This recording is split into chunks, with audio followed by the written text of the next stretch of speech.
Assalomu alaykum. IELTS bormi? Bor. Necha IELTS? 7,5. Eng baland sectioningiz qaysidan chiqqan? Speaking bo'lgan. Necha? 8. Ko'pchilik speakingdan pasport olaman deyishadi. Nima hisobga 8 chiqqan sizda? Bu birinchisi. Ingliz tilida o'zim gapiraverardim. Sherik bo'lish shart emas bo'lgan. Ikkinchisi shadowing. Shadowing qilaverardim. O'shanda pronunciation ham ozgina o'sgan o'sha paytda. Bir haftada o'zimga bitta polniy mavzu tanlab olardim. Vocabulary'dan misol uchun o'sha bo'yicha keyin gap tutishga harakat qilardim. Eng past section qaysidan chiqqan? Ratinam past chiqqanlik bo'yicha. Endi juda yaxshi tayyorlanmaganman ham o'zi.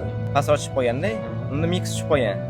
Odamlar bundan oldingi nima tushgan o'shanga tayyorlanar ekan. O'shanda qolganiga tayyorlanmagan ekanman-da. Task 2da o'shanga tayyorlashib qo'ygan. Boshqa IELTS tayyorlanayotganlarga nima maslahat berardingiz? O'qituvchi aytganidan chiqmasligi kerak baribir. Ikki xil o'quvchi bor, ustoznikidan ko'p deb o'ylaydi, ustozniki yetarli emas deb har xil material olib beradi tashqaridan. O'qituvchisini hech maslahat bergan bo'lardi. Ingliz tili hayotingizda qanaqa o'zgarishlar olib keldi?